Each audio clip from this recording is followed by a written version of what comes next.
Bienvenidos. Vamos a estudiar ahora los esfuerzos normales en vigas. Ya sabemos cómo hacer los diagramas de fuerza axial, fuerza cortante y momento flector en vigas. Y ahora vamos a ver cómo esas cargas me generan esfuerzos normales en las vigas. Vamos a estudiar primero la deformación por flexión. Se tiene la siguiente viga recta con la sección transversal mostrada. Esta es la viga. Esta es la sección transversal. Está sometida a los momentos de flexión M, aunque todavía no se muestran. Ya los vamos a mostrar. Esta viga vamos a dividirla en una cuadrícula. Esta cuadrícula es para poder ver mejor la deformación. Vamos ahora a estudiar cada uno de estos puntos una vez que se deforme la viga. Esta es la viga deformada. Fíjense que está deformada por estos momentos positivos, por lo tanto me genera una especie de carita feliz. Fíjense que estas líneas que originalmente estaban rectas, ahora siguen rectas, solamente que están giradas, están inclinadas. Y se movieron verticalmente para que estas otras líneas, que son las horizontales, que originalmente estaban rectas, ahora puedan estar curveadas. Eso es lo primero que podemos notar con esta deformación. Lo segundo es que cuando combinamos esos dos efectos, el hecho de que estas líneas se inclinaron y de que esto se curveó para tener radios diferentes en cada una de las líneas horizontales, se puede intuir que esta línea, por ejemplo la verde, que es la última de abajo, va a tener un arco, una longitud más grande que la que tenía originalmente.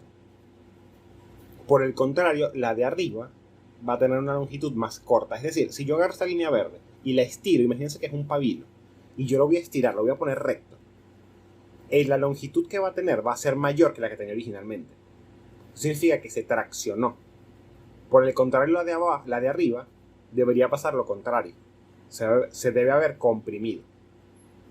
Vamos a leer esto. Una vez ocurrida la deformación, las fibras superiores se comprimen, es decir, esta, etc. Mientras que las inferiores se traccionan, esta, otra por acá, etc. Por lo que debe existir una fibra intermedia que no cambie su longitud.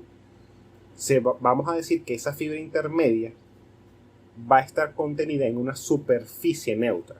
Es decir, por aquí existe alguna superficie neutra que va a ser, en esta vista lo veríamos como una simple línea. Vamos a pensar que es esta. Esta línea va a estar contenida en una superficie neutra donde la longitud no cambia una vez deformada la viga por la flexión. Vamos a estudiar unas hipótesis de diseño. Estas son las hipótesis que necesitamos para crear nuestro modelo del esfuerzo en vigas. En primer lugar, la estructura tiene una longitud mucho mayor que su sección transversal. Esto es una hipótesis propiamente de viga, de la estructura. El material debe ser homogéneo y elástico lineal. La estructura, la viga, tiene una sección transversal simétrica respecto a un eje y el momento flector actúa perpendicular a dicho eje de simetría. Vamos a volver un momento. Esta es la sección transversal. Fíjense que la viga está contenida en el eje XY. Longitudinalmente es el eje X, verticalmente el eje Y. La sección transversal es lo que yo veo si yo me paro aquí y veo hacia la izquierda. Es decir, es esta cara. Por lo tanto, pensando que esto es un sistema de dextrogiro que cumple con la mano derecha, es decir, X, Y y el eje Z sale de la pantalla, entonces hacia arriba sigue siendo el eje Y, pero aquí hacia la izquierda es el eje Z. Fíjense que el momento, por cómo está dibujado, este momento apunta en el eje Z, es decir, en este eje que está acá. Pero esta figura, esta sección transversal, es simétrica respecto al eje vertical. Entonces cumple la hipótesis que estamos planteando. La hipótesis de que la sección transversal es simétrica respecto a un eje y el momento flector es perpendicular a dicho eje. Bien, el eje longitudinal de la viga, el eje X, se define sobre la superficie neutra de la viga, por lo que no sufre cambio de longitud. Ya vimos cuál es la superficie neutra de la viga. De hecho, en particular, vamos a pensar que la superficie neutra, que habíamos dicho que estaba como por acá, va a estar ubicada a esta distancia C de la parte superior de la viga. Esta va a ser nuestra definición. Vamos a decir que aquí, a esta altura, se encuentra la superficie neutra. El eje neutro de una sección transversal se define como el eje en la dirección del momento flector en el eje Z contenido en la superficie neutra para una sección transversal dada. Es decir, si esta es la sección transversal, yo sé que el eje Z es el eje horizontal para la sección transversal y yo sé que a esta altura se encuentra la superficie neutra. Por lo tanto, proyectado sobre esta cara, sobre la sección transversal, el eje neutro es esta línea que pasaría por acá, a esta altura C. ¿Cuál es la diferencia entre el eje neutro y la superficie neutra? Bueno, que el eje neutro de esta sección estará acá. El eje neutro de esta sección estará acá. El eje neutro de esta sección estará acá. Y la superficie neutra une todos los ejes neutros. Esa es la diferencia entre ambas. La superficie neutra lo que es una superficie que ocupa toda la viga. Mientras que el eje neutro es el eje neutro de cada sección transversal. Las secciones transversales de la viga permanecen planas y perpendiculares al eje longitudinal durante la deformación y adicionalmente se desprecian las deformaciones dentro del plano de la sección transversal. ¿Eso qué quiere decir? Estas caras son planas. Van a seguir siendo planas después de la deformación. Eso en primer lugar. En segundo lugar, acuérdense de que estas líneas verticales representan secciones transversales. Esas secciones siguen siendo planas, ya eso lo dijimos, pero adicionalmente van a ser perpendiculares al eje longitudinal siempre. Aquí, suponiendo que esta línea fuese el eje longitudinal, entonces aquí esta sección transversal es perpendicular al eje longitudinal y así sucesivamente en todas las caras. Y por último, se desprecian las deformaciones en este plano, es decir, si yo tuviera deformaciones horizontalmente aquí en el eje Z, se desprecian y verticalmente también. La deformación que nos está interesando es esta deformación longitudinal por los momentos. Esas son las hipótesis de diseño con las que vamos a trabajar. Entonces vamos a ver cómo es la deformación por fracción. Esta va a ser el eje longitudinal, ahora sí está dibujado. Vamos a hacer un corte donde esta distancia va a ser delta X y vamos a ver qué sucede.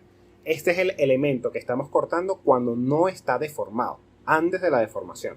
Este es el eje longitudinal, es decir, es el eje X. El eje Y es perpendicular.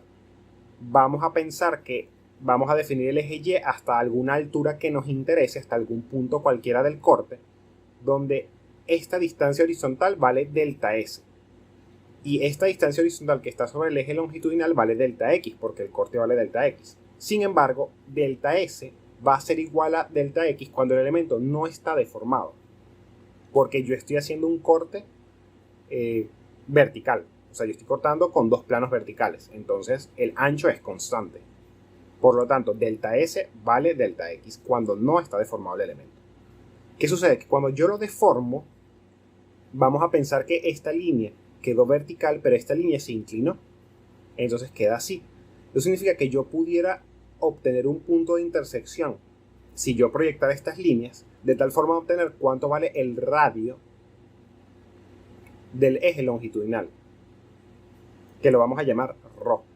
Este es como el punto donde yo me pararía con un compás si yo quisiera representar los arcos de circunferencia que se generaron aquí por culpa del giro de por culpa de la deformación. Bueno, entonces este delta X del eje longitudinal tiene que seguir valiendo delta X, porque la definición es que ese eje longitudinal está sobre la superficie neutra y por lo tanto no cambia de longitud. Pero delta S sí cambia de longitud. Ahora ya no va a ser delta S, ahora va a ser delta S'. Este ángulo vamos a decir que vale delta tita. Entonces vamos a definir la deformación. La deformación va a ser el límite cuando delta S tiende a 0 de longitud final menos longitud inicial sobre longitud inicial. La longitud final es delta S' y la inicial es delta S. Fíjense que yo puedo, basado en esta geometría, definir que delta S' va a ser ρ menos y por delta tita. ¿Por qué? Porque si estos son arcos de circunferencia, yo puedo decir que un arco es el radio por un ángulo. ¿Cómo obtengo el radio de este punto delta S? Bueno, va a ser ρ menos y. Y el ángulo ya sé que es delta θ. Ahora, el otro valor es delta S. Pero fíjense que delta S vale delta X. Y delta X yo lo puedo obtener nuevamente como el arco que va a estar sobre el eje longitudinal y es ρ por delta θ. Entonces esta es la expresión que me queda. Donde ahora en lugar de tener el límite cuando delta S tiende a 0, va a ser el límite cuando delta θ tiende a 0. De aquí puedo cancelar los delta θ sacando factor común. Este ρ se resta con este y me queda que la deformación axial va a ser igual a menos y sobre ρ. Es decir, que la deformación varía linealmente en el eje Y. Ese es el primer resultado de interés que hemos obtenido. La deformación axial varía linealmente en el eje Y, siendo 0 en el eje longitudinal. Bien, en valor absoluto, la deformación máxima se va a obtener cuando Y sea máximo, porque ρ es constante. Y nosotros habíamos dicho en una de las láminas que ese valor desde el eje longitudinal hasta la altura más alta va a llamarse C. Esto es obviamente pensando que el eje longitudinal está por debajo de la mitad de la figura. Si no, tuviese que ser al revés. Es decir, si no, C tuviera que estar definido desde el eje longitudinal hacia abajo.